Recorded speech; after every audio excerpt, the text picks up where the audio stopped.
Hello everybody, thanks for listening to this episode of Dogman Nation.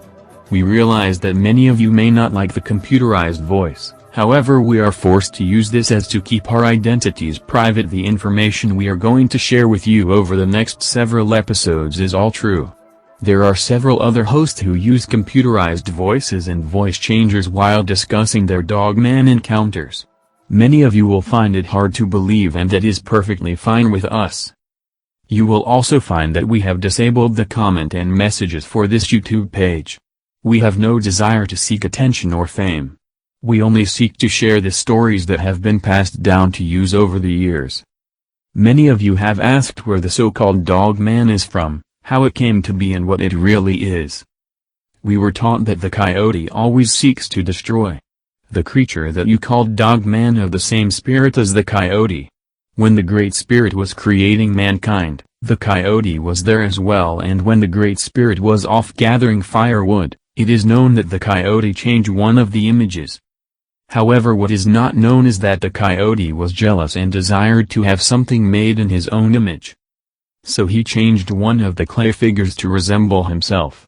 The image had the body of a man and the head of a coyote.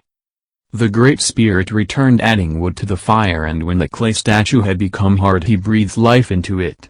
Only then did he realize what the coyote had done, saying to himself, "Coyote has changed my being to resemble himself." The coyote argued, saying, "What is wrong with me having a being that resembles myself?" The Great Spirit paused to consider it for a moment. Then decided, "Very well." Many people have heard this legend, but not in its true form. Over the years it changed as it was passed down, and eventually it was believed that this was the way the Great Spirit created what we all know as the dog.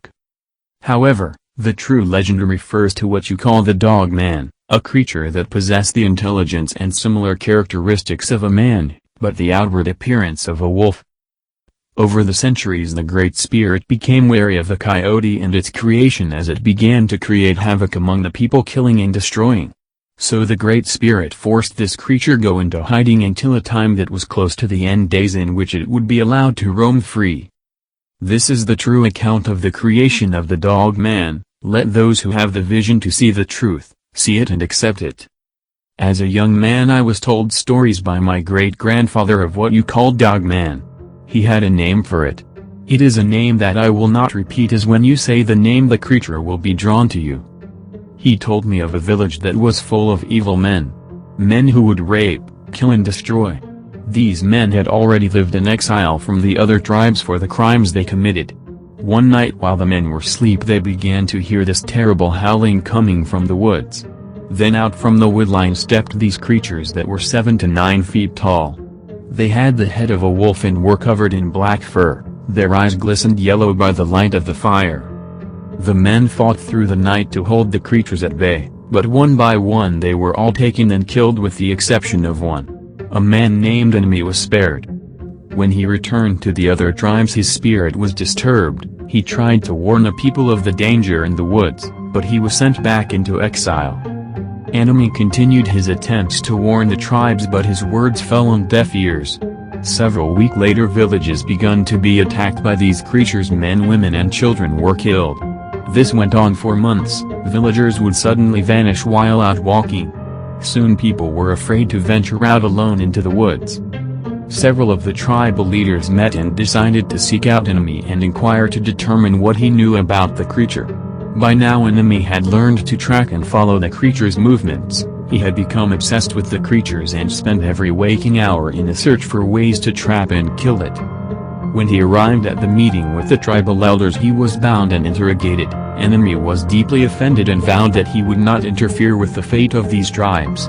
That day he decided to allow the wolfmen to terrorize the 5 nations, although he knew what to do to stop them. He lived to an old age and bore children that he taught the ways to avoid the wolfmen.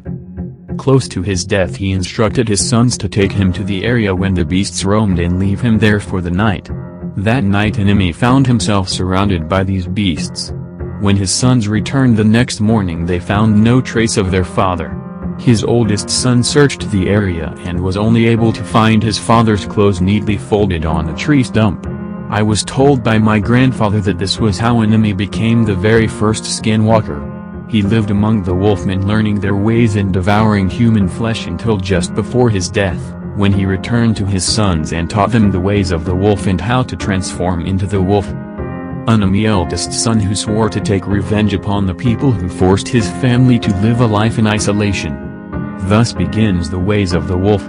Let those who have eyes to see, and ears to hear, take heed to these words.